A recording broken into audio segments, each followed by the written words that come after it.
पीलिया एक बीमारी का लक्षण है। पीलिया डिजीज नहीं है, पीलिया डायग्नोसिस नहीं है। हेपेटाइटिस ए जो सबसे कॉमन हेपेटाइटिस है, वो हमेशा किसी गंदी चीज़ या जो चीज़ साफ ना हो के खाने पीने से होता है। लिवर का इन्वॉल्वमेंट होता है। शुरुआत फीवर, बॉडी एक, हेडेक से होती है। उल्टियाँ बड़ी कॉमन होती हैं इसके अंदर, पेट दर्द कॉमन होता है। तीसरे चौथे पांचवें दिन पीलिया अपीयर हो जाता है आंखों में। On the basis of clinical examination and ultrasound हम लिवर को श्रिंक होते हुए देखते हैं, और जिस बच्चे का लिवर स्पैन टोटल 10 सेंटीमीटर है वो रिड्यूस होकर 2 सेंटीमीटर रह जाता। कंप्लीट लिवर ही गायब हो गया। बॉडी ने हेपेटाइटिस बी वायरस को क्लियर नहीं किया तो ये इंसान ये पूरी की पूरी journey from acute to chronic hepatitis to chronic liver disease to cirrhosis पूरी ट्रैवल करेगा, डेथ हो सकती है। Cirrhosis and one more thing, liver carcinoma, cancer of the liver is also caused by hepatitis B. इसीलिए hepatitis B को hepatitis A से कहीं ज्यादा खतरनाक माना जाता है। सेहतनामा में आज बात जॉन्डिस पीलिया पर। बच्चों को अगर जॉन्डिस हो जाए, पीलिया हो जाए, तो वो किस तरह से, जो न्यूबॉर्न को जॉन्डिस होता है, नवजात बच्चे हैं उनको भी जॉन्डिस होता है, उससे किस तरह से अलग है, आज इस पर बात करेंगे। क्योंकि न्यूबॉर्न को जॉन्डिस हो जाए तो क्या करना चाहिए, कैसे उनकी देखभाल की जाती है, उस पर हमने वीडियो बनाया हुआ है, डिस्क्रिप्शन में उसका भी लिंक दिया हुआ है। लेकिन उससे आगे बच्चों को अगर जॉन्डिस पीलिया होता है तब क्या करें और क्यों होता है, इलाज क्या है इसका, कैसे बचा जा सकता है, इस पर बात करेंगे। जाने माने child specialist doctor Mahesh Hiranandani ji हमारे साथ हैं, उनसे बात करते हैं। Welcome sir. हमने आपके साथ न्यूबॉर्न बेबी को जो जॉन्डिस हो जाए, और मुझे लगता है उसको लाखों लोगों से ज़्यादा लोग देख चुके हैं, और उससे उन्हें फ़ायदा भी हुआ है, और सटीक जानकारी, सही जानकारी हम पहुंचाने में कामयाब रहे हैं। लेकिन उससे आगे बच्चों को भी तो जॉन्डिस और पीलिया होता है, तो ऐसे में क्या किया जाए, क्यों होता है? तो सबसे पहले मैं दर्शकों को ये बात क्लियर करना चाहूंगा कि पीलिया एक बीमारी का लक्षण है। पीलिया डिजीज नहीं है, पीलिया डायग्नोसिस नहीं है। पीलिया सिर्फ एक लक्षण है। जब हम किसी बच्चे की आंखों में, शरीर पे पीलापन देखते हैं तो हम कहते हैं इस बच्चे को पीलिया हुआ है। उसका कारण क्या है? 100 कारण है जिस वजह से किसी भी इंसान को पीलिया हो जाता है। मिसाल के तौर पर मलेरिया में पीलिया पाया गया है, टाइफॉइड में, डेंगू के अंदर, और बहुत सारी इंसेक्ट बाइट द्वारा बीमारियां, स्क्रब टाइफस हो गया, और टर्मिनल इलनेसेस में जब लिवर फेल होने लगता है, जॉन्डिस एक कॉमन सिम्टम, कॉमन लक्षण है।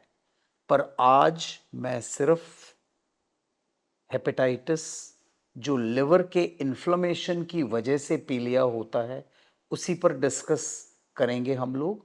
और उसमें भी जो वायरल हेपेटाइटिस है, viral A B C D E, ये 5 किस्म के हेपेटाइटिस, 5 किस्म के वायरस जो कि लिवर को इम्पैक्ट करते हैं, उनकी वजह से जो पीलिया होता है और एक सिंड्रोम कॉम्प्लेक्स बनता है हेपेटाइटिस का, उसी पर डिस्कशन करेंगे।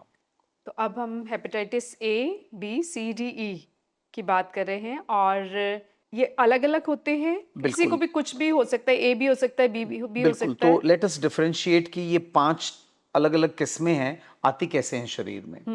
क्यों हो जाता है हेपेटाइटिस? हेपेटाइटिस ए सबसे कॉमन, वो आता है अगेन फीको ओरल रूट से, गंदा पानी, गंदा खाना, उनके जरिए बाहर शरीर से में कुछ आता पी है। लिया, रोड यस, साइड आपने शिकंजी पी ली, बिल्कुल। कुछ भी पी लिया।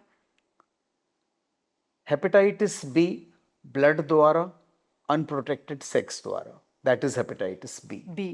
Hepatitis C, once again it happens through fecal route. Hepatitis D हमेशा हेपेटाइटिस बी के साथ पाया जाएगा, उसको कहते हैं piggyback virus. And then comes hepatitis E, once again faeco oral route, वही खाने पीने से। तो ये 5 किस्म के वायरसेस हो गए। आज हम सबसे पहले बात करते हैं हेपेटाइटिस ए और बी के बारे में। क्यों? क्योंकि ये दोनों बीमारियां वैक्सीन प्रिवेंटेबल हैं। वैक्सीन लगा है, ऑलमोस्ट 100% प्रोटेक्शन है। अच्छा। हेपेटाइटिस ए जो सबसे कॉमन हेपेटाइटिस है वो हमेशा किसी गंदी चीज़ या जो चीज़ साफ ना हो के खाने पीने से होता है। लिवर का इन्वॉल्वमेंट होता है। शुरुआत फीवर, बॉडी एक, हेडेक से होती है।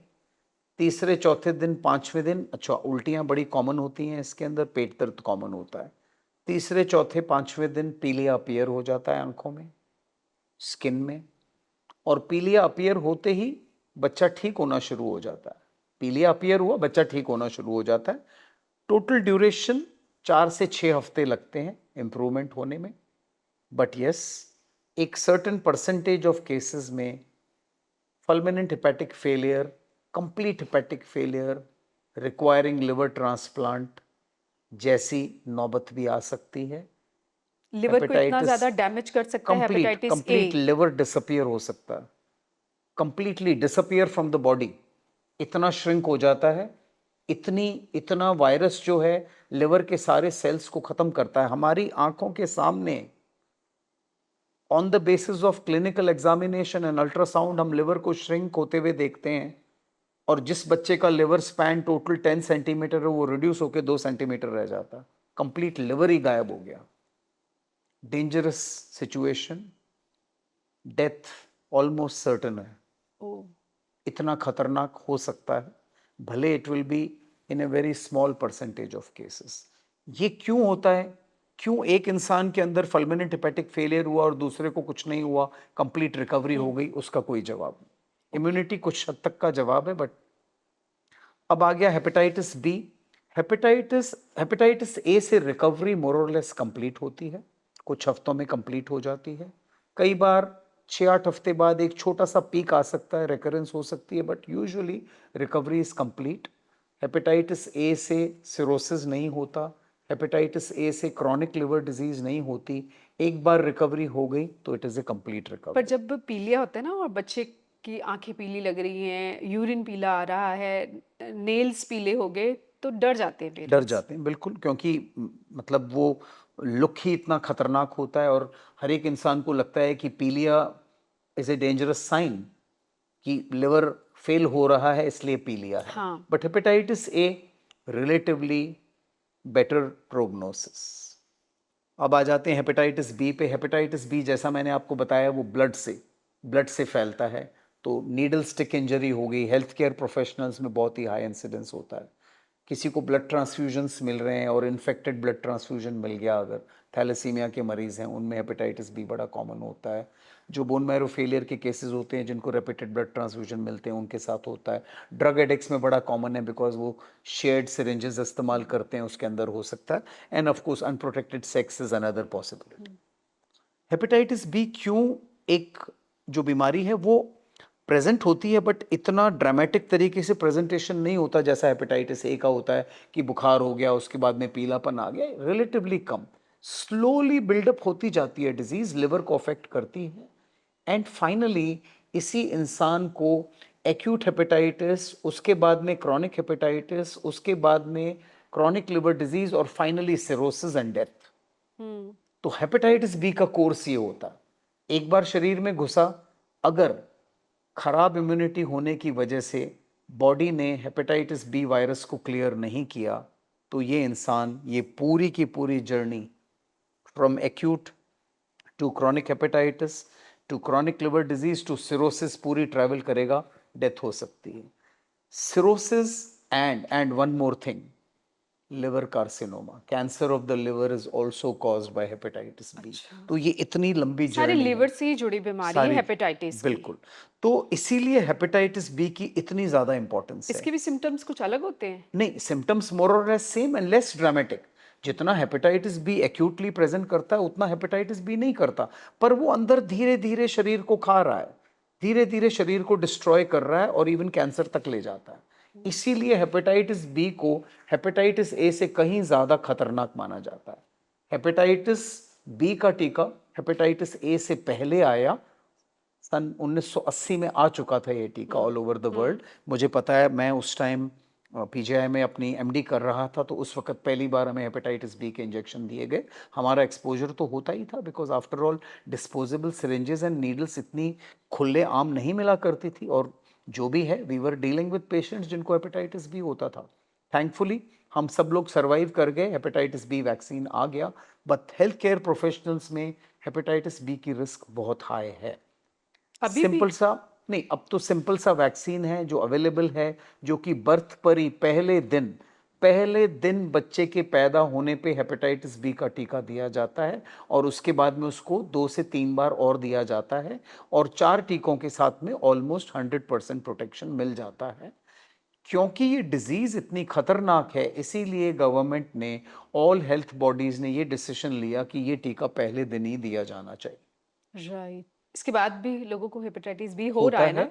अगर किसी की इम्यूनिटी खराब हो या किसी को वैक्सीनेशन ना मिला हो, अभी भी इस दुनिया में वो पॉकेट ऑफ पॉपुलेशन है जिनको कि एक भी डोज हेपेटाइटिस बी का शायद नहीं मिला, तो right. They are the people who will spread the disease. पर अगर हम बात कर रहे थे जॉन्डिस, पीलिया की, तो हमें पीलिया का इलाज नहीं करना है, हमने हेपेटाइटिस ए या बी का इलाज करना है, ऐसा है? पीलिया का कुछ इलाज नहीं होता है, पीलिया सपोर्टिव केयर होती है सिर्फ। सपोर्टिव केयर में वंस अगेन आईवी फ्लूइड दिया जाता है अगर पेशेंट को बहुत ज़्यादा उल्टियाँ हो, हाइड्रेशन को मेंटेन करना है, अगर फीवर है तो फीवर की दवा, अगर उल्टियाँ हैं तो उल्टियों की दवा। Rest of the recovery is natural, कोई स्पेसिफिक दवा नहीं है जो दी जाए। एक विटामिन के का इंजेक्शन दिया जाता है जो कि लिवर की क्लॉटिंग फैक्टर को बनाने की कैपेसिटी को इम्प्रूव करता है। Otherwise everything is related to nutrition and hydration. So hepatitis A और बी में, या कह लें जॉन्डिस में, हाँ, लिवर को बहुत डैमेज होता है, तो बिल्कुल, उससे कैसे बचा जा सकता है? तो वही बचना means prevention is the only cure. Hepatitis B एक बार हो गया तो गारंटी नहीं है कि किस इंसान के अंदर लिवर फेलियर हो जाएगा, किस इंसान को सिरोसिस हो जाएगा, किस इंसान को कैंसर ऑफ लिवर होगा। इसीलिए प्रिवेंशन इज द की। तो पर अगर हो गया जॉन्डिस, हाँ, पीलिया हो गया, तो लिवर तो पर इफेक्ट बिल्कुल पड़ना है। बिल्कुल बिल्कुल। अब वो रिकवर हो सकता है? होता है, कुछ एक्सपेरिमेंटल थेरेपीज अवेलेबल हैं जिसमें कि इंटरफेरॉन करके आती है, एक एंटीबॉडी है जो दी जाती है, जो कि इस वायरस को क्लियर करने में मदद करती है। एक्सपेंसिव ट्रीटमेंट है अवेलेबल जो इस्तेमाल होता है, कुछ लाखों लगते हैं इसको देने में, बट वो कुछ मरीज हैं जो कि इस दवाई द्वारा हेपेटाइटिस बी वायरस जो उनके शरीर में पनप रहा है उसको क्लियर कर देते हैं। कॉमन लोग जो इस वीडियो को देख रहे हैं, मिडिल क्लास या लोअर मिडिल क्लास हैं, या उससे भी नीचे का तबका, जो बहुत ज़्यादा एक्सपेंसिव ट्रीटमेंट नहीं अफोर्ड कर सकते, लेकिन उनके घर में अगर बच्चे को पीलिया हो गया है, तो वो क्या करें? सबसे पहली बात, प्रिवेंशन और वैक्सीनेशन ज़रूरी है। पीलिया हेपेटाइटिस बी का वैक्सीनेशन फ्री ऑफ कॉस्ट छोटी सी छोटी डिस्पेंसरी में आशा वर्कर, हेल्थ केयर वर्कर्स घर जाके बच्चों को देते हैं। Total cost of vaccine is 24 rupees. अच्छा, 24 ₹24 की रुपीज़ वैक्सीन। इंटू 4, 100 रुपए से कम के अंदर सारी जिंदगी का प्रोटेक्शन पाया जा सकता है। वैक्सीनेशंस करवाने हैं। हेपेटाइटिस बी का vaccine is a grand success story. 100% protection मिलता है इस वैक्सीन द्वारा। वैक्सीन करवाना है। हेपेटाइटिस ए का जो वैक्सीन है वो भी अवेलेबल है, थोड़ा सा महंगा है। वंस अगेन उसके अंदर भी प्रोटेक्शन लगभग 100% मिलता है। जो जो वैक्सीन अवेलेबल हो वो वैक्सीन करवाने चाहिए, वो आपको पूरी जिंदगी का एक प्रोटेक्शन दे देंगे इन दो बीमारियों के अगेंस्ट। राइट। तो अब ये हो गया ए और बी। हुँ, अब ये जो लिवर से संबंधित है, हेपेटाइटिस ए और बी, या कह लें जॉन्डिस, पीलिया कह देते हैं हम कॉमन भाषा में। तो अब लिवर पर तो इफ़ेक्ट हो गया, अब क्या करें आगे उसे रिकवर करने में? क्या कुछ खाने-पीने की चीज़ों से कुछ एहतियात और बरत कर, कुछ ऐसी चीज़ें बच्चों को देकर वो लिवर को जो नुकसान पहुँचा है, वो रिकवर हो सकता है? तो हेपेटाइटिस ए में रिकवरी स्पॉन्टेनियस है। एक्यूट फेज में हमने बच्चे का न्यूट्रिशन और हाइड्रेशन, दैट मीन्स नॉर्मल साफ खाना, फ्रेश खाना खाना है, more fruit, more vegetable, more protein, complete recovery हो जाती है। बट हेपेटाइटिस बी के अंदर ये सब करने के बावजूद भी ये वायरस किस तरफ करवट लेगा हमें नहीं पता। हुँ, हेपेटाइटिस बी के अंदर अगर वो वायरस हर 6-6 महीने बाद इंसान का टेस्ट किया जाता है ये देखने के लिए कि क्या इसने वायरस को अपने शरीर से क्लियर किया या नहीं किया। अच्छा। एट ए सर्टेन स्टेज अगर वो हेपेटाइटिस बी वायरस अभी भी उसके शरीर में पनप रहा है तो मेडिसिन्स लाइक इंटरफेरॉन दी जाती हैं उस इंसान को मदद करने के लिए कि वो वैक्सीन इस वायरस को क्लियर करे। ₹100 का प्रिवेंशन है।